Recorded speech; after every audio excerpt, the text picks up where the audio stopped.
Welcome back everybody as we prepare for the return of Premier League football this weekend. But before we look ahead, let's remind ourselves of how the team fared in Game Week 21. Kepa Arrizabalaga was the unsung hero as Chelsea held Liverpool to a goalless draw, his 9-point haul just about papering over the cracks left by Luke Shaw and Ben White, who each recorded 0 points in a 5-goal thriller.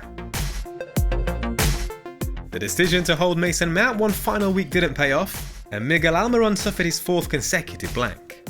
But Kevin De Bruyne was back in the starting lineup and back among the assists, fashioning a team-leading total of 3 attempted assists. To rub salt into wounds after his 8-point return in Double Gameweek 20, Erling Haaland served up a hat-trick in just 60 minutes against Wolves. We've got back-to-back Double Gameweeks to look forward to, so let's move on to the transfer plans. There are 2 free transfers available and 1.4 million in the bank, but I'm weighing up an 8-point hit for Double Gameweek 22, followed by an additional 4-point hit in Double Gameweek 23. Whilst holding Mason Mount gave me flexibility to change my mind, my intention is still to move him on to Martin Odegaard, who played a key role in Arsenal's late winner against Man United. Since the Game Week 17 restart, no midfielder has attempted as many as his 18 shots. Anthony Martial was absent for United's recent cup wins and looks unlikely to be worth keeping, though there is a second leg EFL Cup tie still to come on Wednesday. As much as I'd have liked to fit in Bukayo Saka, the far more easy option is to bring in Eddie Nketiah, who scored just 3 fewer points than Saka across the last 5 matches. In that time, he's been afforded a team-leading 7 big chances, which trails only Erling Haaland among all players. With the extra Man United slot available, my plan is to do the De Bruyne to Fernandes hokey cokey, which will essentially see the Portuguese talisman come in for 1 game week only. Typically, I'm adverse to hits of this nature, but when it's for key Double Game Week players, I don't mind making an exception. If you break it down week by week, I would back Fernandes to outscore the Belgian by 4 points this game week, and I'd back De Bruyne to outscore Fernandes by 4 points when he plays twice in Double Game Week 23. I prefer De Bruyne and Harry Kane as my premium players beyond that point, since Man United are likely to have a blank Game Week 25 to come. The 4th and final move I'm heavily considering ahead of Double Game Week 22 would see Riyad Mahrez come in for Miguel Almiron.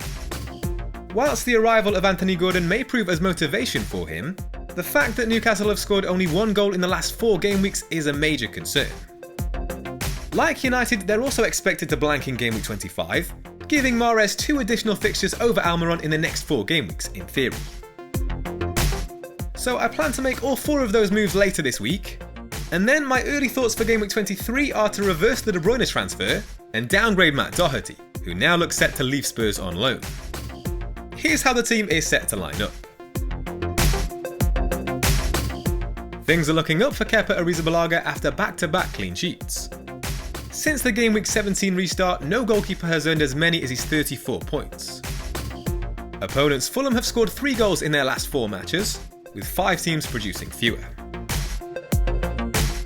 Ben White's struggle up against Marcus Rashford last game week has perhaps opened the door slightly for Takahiro Tomiyasu, but I'd expect Mikel Arteta to stick with his preferred back 4 against Everton.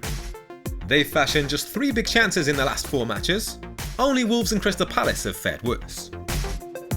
Luke Shaw was suffering with illness last week, so hopefully we get a positive update on that situation before the weekend. We may even see him return in the Cup midweek. He ranks second to Kieran Trippier for FPL points among defenders since the restart. Man United have given up 5 big chances across their last 4 matches, with only West Ham, Brentford and Newcastle allowing fewer. Marcus Rashford is the only midfielder set to keep his place in the major reshuffle that is planned. A key captaincy contender in Double Game Week 22, his tally of 11 shots on target in the last 5 game weeks can only be bettered by Erling Haaland, with 12. Only Nketiah and Haaland can improve on his 3.29 expected goals figure. Starting 5 out of 6 matches post-World Cup, Riyad Mahrez has been directly involved in 7 goals. The Algerian has carved out 16 attempted assists in that time, on par with Kevin De Bruyne and only beaten by Bruno Fernandes with 17. Harry Kane has bagged 4 goals and 2 assists since the restart, trailing only Erling Haaland for FPL points among forwards, and firing a league best tally of 23 shots. Historically, Spurs have fared well against Man City at the Tottenham Hotspur Stadium, winning each of their 3 previous meetings by an aggregate scoreline of 5-0. With a double game week and 5 goals in his last 6 league matches, Marcus Rashford will be heavily backed for captaincy. He's scored in each of his last 4 home matches in the Premier League, averaging 10.1 points per 90 minutes. Crystal Palace and Leeds have each conceded 10 big chances in their last 4 matches, with only Leicester, Everton and Liverpool allowing more. So for those who didn't use their triple captainship on Haaland in Game Week 20, I would strongly consider playing it here.